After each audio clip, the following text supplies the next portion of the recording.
principles of God's kingdom. ದೇವರ ರಾಜ್ಯದ ತತ್ವಗಳು. Seek the government of God in every area of our life. ನಮ್ಮ ಜೀವಿತದ ಪ್ರತಿಯೊಂದು ಕ್ಷೇತ್ರದಲ್ಲಿ ದೇವರ ಸರ್ಕಾರವನ್ನು ಹುಡುಕುವರಾಗಿರ್ಬೇಕು ನಾವು. Turn from this preoccupation with worldly things to become great and big and all.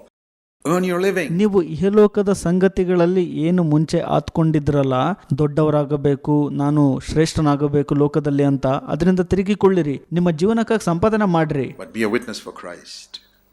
That's our calling. ಆದರೆ ಕ್ರಿಸ್ತನಿಗಾಗಿ ಸಾಕ್ಷಿ ಉಳ್ಳವರಾಗಿರ್ರಿ, ಅದೇ ನಮ್ಮ ಕರೆಯಾಗಿದೆ. And that will be the happiest person. ಅದೇ ಸಂತೋಷವುಳ್ಳ ಮನುಷ್ಯನ ಗುರುತು. That will be the happiest family. ಅದೇ ಸಂತೋಷವುಳ್ಳಂತ ಕುಟುಂಬ. That will be a really godly family. ಅದು ನಿಜವಾಗ್ಲೂ ದೈವಿಕ ಕುಟುಂಬ. And that's what we are trying to raise in CFC. ಅದನ್ನೇ ನಾವು CFC ಯಲ್ಲಿ ಬೆಳೆಸಲು ಅಥವಾ ಎಬ್ಬಿಸಲು ಹಾತೊರೆಯುತ್ತಿದ್ದೇವೆ. But John the Baptist, the devil hates that type of message. ಸ್ನಾನಿಕನಾದ ಯೋಹಾನನು ಕೊಟ್ಟಂತ ಸಂದೇಶವನ್ನ ಸೈತಾನನು ಹಾಗೆ ಮಾಡಿದನು. And we read that ನಾವು ಓದುತ್ತೇವೆ, Herod imprisoned him. ಹೆರೋದನು ಆತನನ್ನು ಸೆರೆಮನೆಗೆ ಹಾಕಿಸಿದನು. Matthew 4 verse 12. ಮತ್ತಾಯ 4:12. Jesus heard that John had been taken into custody. ಯೇಸು ಸ್ವಾಮಿಗೆ ತಿಳಿದು ಬಂತು ಸ್ನಾನಿಕನಾದ ಯೋಹಾನನು ಸೆರೆಮನೆಗೆ ಒಯ್ಯಲ್ಪಟ್ಟಿದ್ದಾನೆ ಅಂತ. There are many things that God does which I tell you honestly I cannot understand. ನಿಮಗೆ ಗೊತ್ತಾ, ದೇವರು ಅನೇಕ ಸಂಗತಿಗಳನ್ನ ಮಾಡುವಾತನಾಗಿದ್ದಾನೆ. ನಾನು ಪ್ರಾಮಾಣಿಕವಾಗಿ ಹೇಳಬೇಕಪ್ಪ ಅಂದ್ರೆ ಅದು ನನಗೆ ಅಷ್ಟು ಅರ್ಥ ಆಗಿಲ್ಲ ಏನ. Just like you experience things in your life that you can't understand. ನಿಮ್ಮ ಜೀವಿತದಲ್ಲಿ ಏನು ಅನುಭವ ಪಡ್ಕೊಂಡಿದ್ದೀರಲ್ಲ, ಅದರ ಅರ್ಥ ನಿಮಗಿನ್ನೂ ಆಗಿರೋದಿಲ್ಲ ಆ ರೀತಿಯಾಗಿ. As soon as I open the Gospel of Matthew, there are things I can't understand.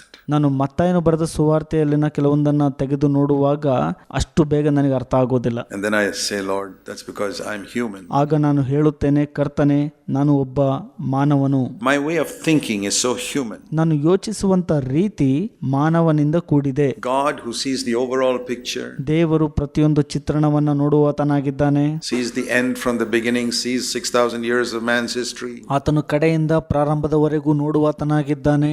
6,000 ವರ್ಷಗಳ ಮಾನವ ಇತಿಹಾಸವನ್ನ ನೋಡುವಾತನಾಗಿದ್ದಾನೆ. sees all the millions of people in the world. ಇಡೀ ಲೋಕದಲ್ಲಿ ಇರುವಂತ ಎಷ್ಟೋ ಮಿಲಿಯನ್ ಗಟ್ಟಲೆ ಜನರನ್ನ ನೋಡುವಾತನಾಗಿದ್ದಾನೆ. He thinks in a different way. ದೇವರು ವ್ಯತ್ಯಾಸವುಳ್ಳಂತ ಮಾರ್ಗದಲ್ಲಿ ಯೋಚಿಸುತ್ತಾನೆ. Just like my little children when they are small, 2-3 years old, they don't think like I think. ಅದು ಯಾವ ತರಪ್ಪ ಅಂದ್ರೆ, ನನ್ನ 2 ಮತ್ತು 3 ವರ್ಷದ ಮಕ್ಕಳು ನಾನು ಯೋಚಿಸುವ ರೀತಿಯಲ್ಲಿ ಯೋಚಿಸದೇ ಇರೋ ಪ್ರಕಾರ. I see a broader picture, they see a small thing. ನಾನು ವಿಶಾಲವಾದ ಚಿತ್ರಣದಲ್ಲಿ ನೋಡ್ತಾನೆ, ಅವರು ಬಹಳ ಸಣ್ಣದಾಗಿ ನೋಡ್ತಾರೆ. The same way I see with God, I'm like a little baby. ಅದೇ ರೀತಿ ನಾನು ಕೂಡ ದೇವರನ್ನ ಹಾಗೆ ನೋಡ್ತೀನಿ. ನಾನು ಒಂದು ಸಣ್ಣ ಮಗು ರೀತಿಯಲ್ಲಿ. God sees the whole picture. I'll give you one example. ದೇವರು ಇಡೀ ಚಿತ್ರಣವನ್ನ ನೋಡುತ್ತಾರೆ. ನಾನು ನಿಮಗೆ ಒಂದು ಉದಾಹರಣೆ ಕೊಡುತ್ತೇನೆ. Why should John be taken into custody? ಯಾಕೆ ಯೋಹಾನನು ಸೆರೆಮನೆಗೆ ಹಾಕಲ್ಪಟ್ಟನು? Man who's preaching such a fiery message. ಈತನು ಬೆಂಕಿಯುಳ್ಳಂತ ಸಂದೇಶವನ್ನ ನೀಡುವ ವ್ಯಕ್ತಿಯಾಗಿದ್ದನು. Can't God kill Herod and keep John preaching? ದೇವರು ಹೆರೋದನನ್ನ ಕೊಂದು ಯೋಹಾನನನ್ನ ಬೋಧಿಸುವಂತೆ ಬಿಡಬಹುದಿತ್ತಲ್ವಾ? That's what I do. ಅದನ್ನ ನಾನು ಮಾಡ್ತೀನಿ. God says no. ಆದ್ರೆ ದೇವ್ರು ಹೇಳ್ತಾರೆ, ಇಲ್ಲ, ನಾನು ಮಾಡೋಲ್ಲ.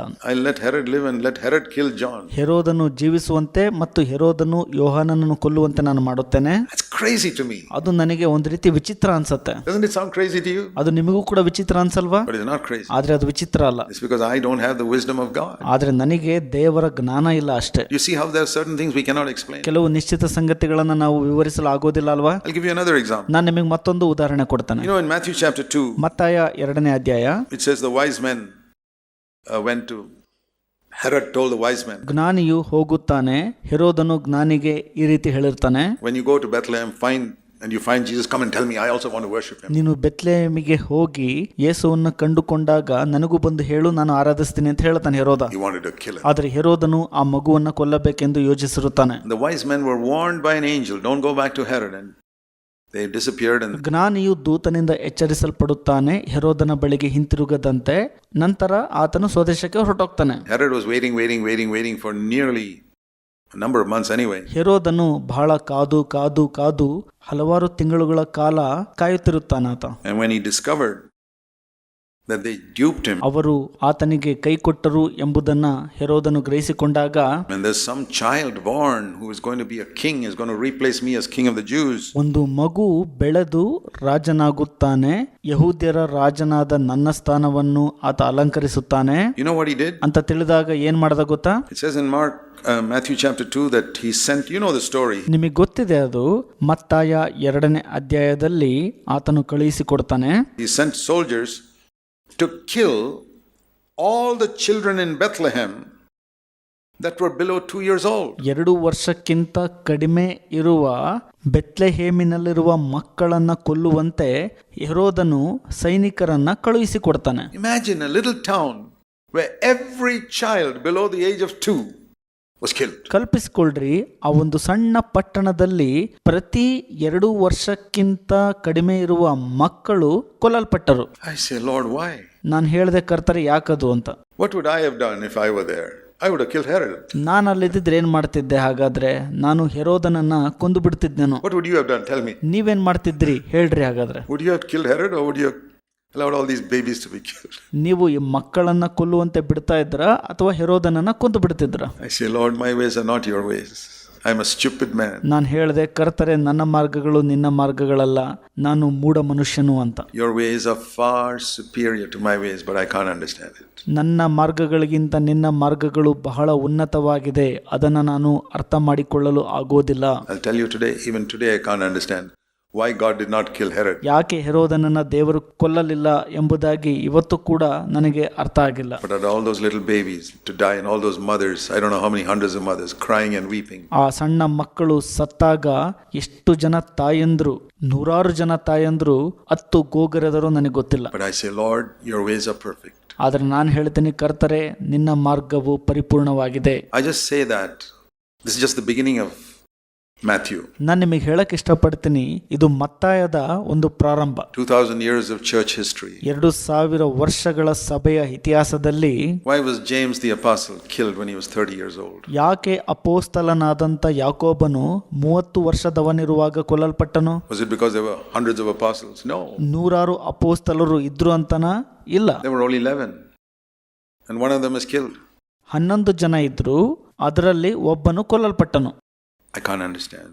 ನಾನು ಅದನ್ನು ಅರ್ಥ ಮಾಡಿಕೊಳ್ಳಲು ಆಗುವುದಿಲ್ಲ. Few days later, the angel comes and releases Peter. Why didn't the angel come 3 days earlier and release James? ಕೆಲವು ದಿನಗಳ ನಂತರ ದೂತನು ಬಂದು ಪೇತ್ರನನ್ನ ಬಿಡುಗಡೆಗೊಳಿಸಿದನು. ಯಾಕೆ ಯಾಕೋಬನ ವಿಷಯದಲ್ಲಿ 3 ದಿನ ಮುಂಚೆ ಬರಲಿಲ್ಲ? I would have done it. ನಾನು ಅದನ್ನು ಮಾಡ್ತಿದ್ದೆ.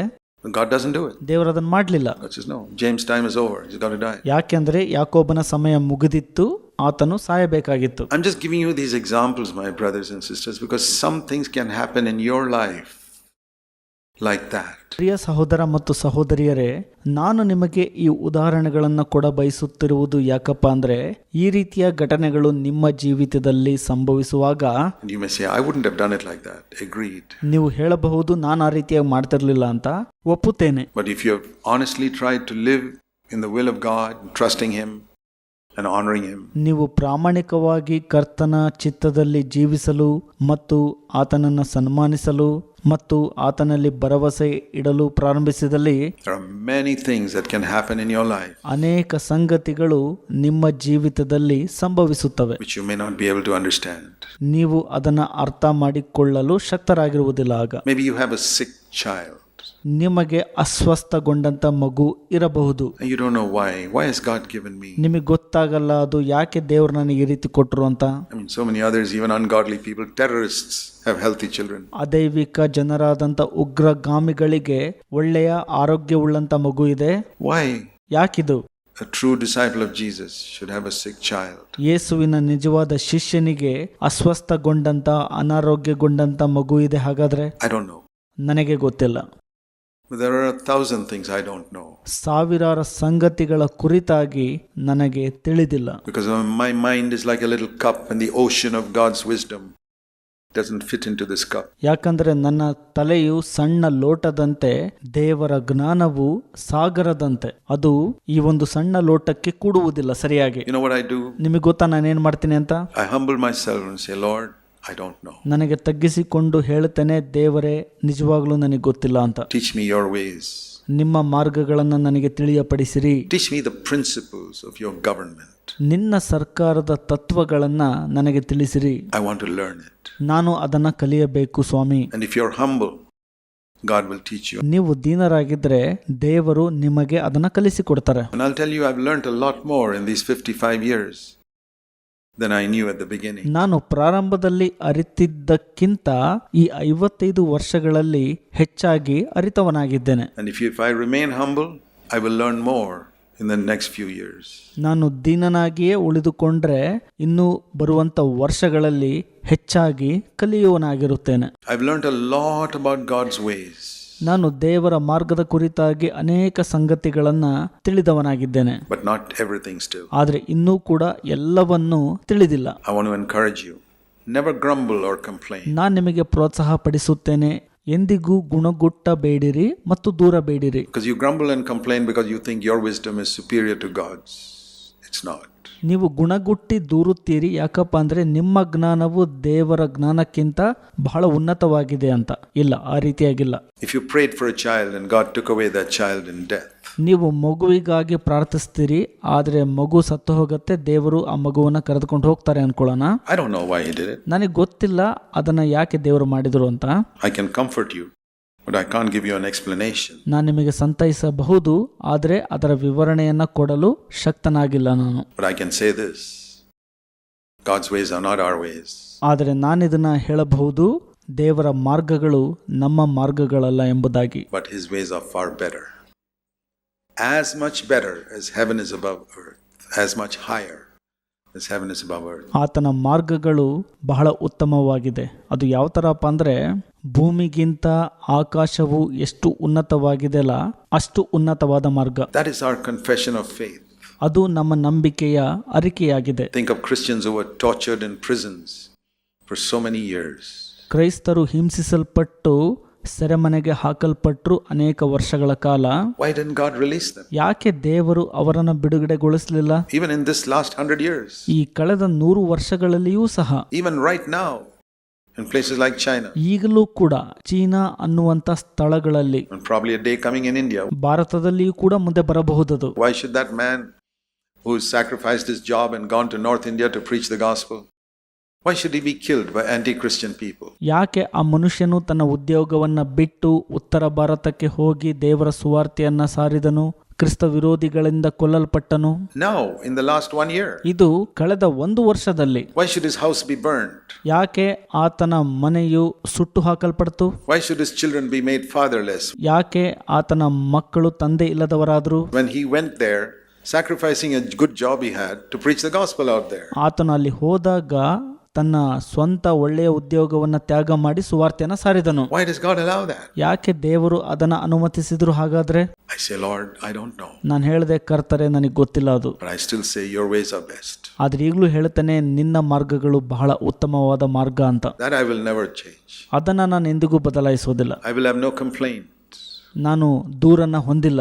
Now I want to say this, my brothers and sisters, if you ever have a doubt about that, you're going to have serious problems in the days to come in following Jesus. ಪ್ರಿಯ ಸಹೋದರ ಮತ್ತು ಸಹೋದರಿಯರೇ, ನೀವು ಈ ವಿಷಯಗಳಲ್ಲಿ ಅನುಮಾನವನ್ನು ಹೊಂದಿದ್ರೆ ಬರುವಂತ ದಿನಗಳಲ್ಲಿ ನಿಮಗೆ ಗಂಭೀರವಾದ ಸಮಸ್ಯೆ ಇದೆ ಯೇಸುವನ್ನ ಹಿಂಬಾಲಿಸುವಂತ ವಿಷಯದಲ್ಲಿ. Because you'll be putting your puny little mind against the almighty wisdom of God and thinking you know more.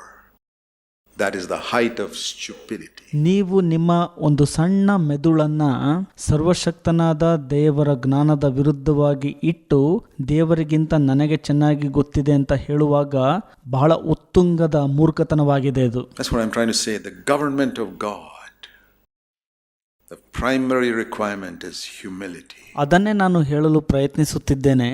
ದೇವರ ಸರ್ಕಾರದ ಪ್ರಾಥಮಿಕ ಅವಶ್ಯಕತೆ ಏನಪ್ಪಾ ಅಂದ್ರೆ ದೀನತೆಯಾಗಿದೆ.